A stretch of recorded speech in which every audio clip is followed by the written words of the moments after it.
कि अब सीलिंग कल से शुरू होने वाली है। सोमवार को एक बार फिर से सीलिंग का कहर देखने को मिलेगा। पिछले 3 दिनों से सरकारी छुट्टी होने के कारण दिल्ली वालों को सीलिंग से राहत थी, लेकिन सोमवार से दिल्ली की सड़कों पर निगम की टीमें सीलिंग की कार्रवाई करती नजर आएंगी। राजधानी में सोमवार से एक बार फिर सीलिंग लोगों को परेशान कर सकती है, क्योंकि पिछले 3 दिनों से यानी कि शुक्रवार, शनिवार, रविवार को सरकारी छुट्टी होने के कारण राजधानी में 3 दिन तक लोगों को सीलिंग से आराम मिला था। लेकिन क्योंकि जब सोमवार को फिर से निगम के दफ्तर खुलेंगे तो बाजारों में एक बार फिर सीलिंग का कहर देखने को मिलेगा। आपको बता दें कि मॉनिटरिंग कमेटी के निर्देश पर लगातार दिल्ली के बाजारों में कई इलाकों में अब तक सीलिंग हो चुकी है और कई बाजार ऐसे हैं जहां पे अभी सीलिंग की कार्रवाई होनी है। हालांकि इससे पहले नगर निगम ज्वाइंट सेशन बुला के एक प्रस्ताव पास कर चुका है, जिसमें कि सुप्रीम कोर्ट से गुहार लगाई जाएगी कि राजधानी में 6 महीने के लिए सीलिंग रोकी जाए। लेकिन जब तक सुप्रीम कोर्ट इस गुहार पर अमल नहीं करता, राजधानी में सीलिंग जारी रहेगी। कैमरामैन विद्याधर बारिक के साथ विनय सिंह, टोटल न्यूज, दिल्ली। और सीलिंग का विरोध भी लगातार जारी है। दिल्ली में हो रही सीलिंग के विरोध में दिल्ली के व्यापारियों ने 2 और 3 फरवरी को अपने बाजार बंद रखने का फैसला किया है। इससे पहले व्यापारी 23 जनवरी को अपने बाजार बंद कर चुके हैं। सांकेतिक ये हड़ताल थी। 48 घंटे के इस बंद से व्यापारी केंद्र सरकार तक अपनी बात पहुंचाने की कोशिश करेंगे।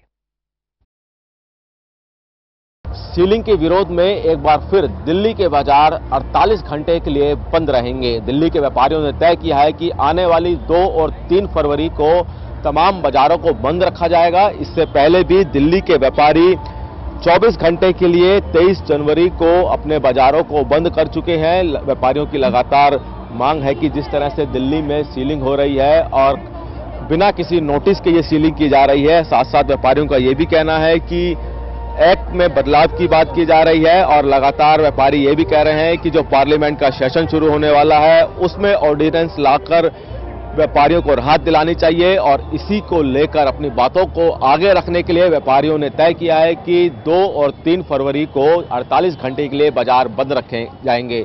इससे पहले जब 23 जनवरी को दिल्ली के बाजार 24 घंटे के लिए बंद किए गए थे, तब दिल्ली को आर्थिक रूप से काफी नुकसान उठाना पड़ा था।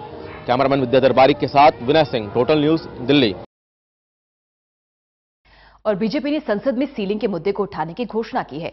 दिल्ली बीजेपी अध्यक्ष मनोज तिवारी 29 जनवरी से शुरू हो रहे संसद के बजट सत्र में FAR और कन्वर्जन शुल्क की दरों को पुनः अधिसूचित करने, मास्टर प्लान में अपेक्षित संशोधन करने और सीलिंग पर 6 माह तक रोक लगाने की मांग करेंगे।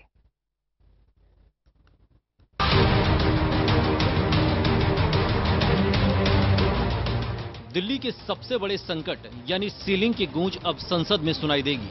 कल से शुरू हो रहे संसद के सत्र में बीजेपी की तरफ से दिल्ली प्रदेश बीजेपी के अध्यक्ष और सांसद मनोज तिवारी सीलिंग के मुद्दे को जोर शोर से संसद में उठाने जा रहे हैं। इसके अलावा दिल्ली बीजेपी का प्रतिनिधिमंडल जल्द ही केंद्रीय शहरी विकास मंत्री से मुलाकात कर दिल्ली में सभी भवनों का FAR का एक समान करने की मांग करेगा। इससे पहले तीनों नगर निगम ने सीलिंग के ही मुद्दे पर संयुक्त हाउस बुलाया, लेकिन हाउस में कांग्रेस और आम आदमी पार्टी ने अवरोध पैदा कर दिखा दिया कि वो सीलिंग के मुद्दे का हल नहीं चाहते।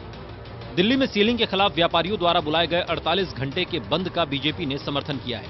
प्रदेश प्रवक्ता प्रवीण शंकर कपूर ने कहा कि व्यापारियों के नेता प्रवीण खंडेलवाल द्वारा 2 और 3 फरवरी को बुलाए गए दिल्ली बंद को पुरानी दिल्ली की सभी व्यापारिक संस्थाएं समर्थन देंगी। अब व्यापारियों को संसद से राहत मिलने की उम्मीद है। Kuldeep Sharma, total news, Delhi.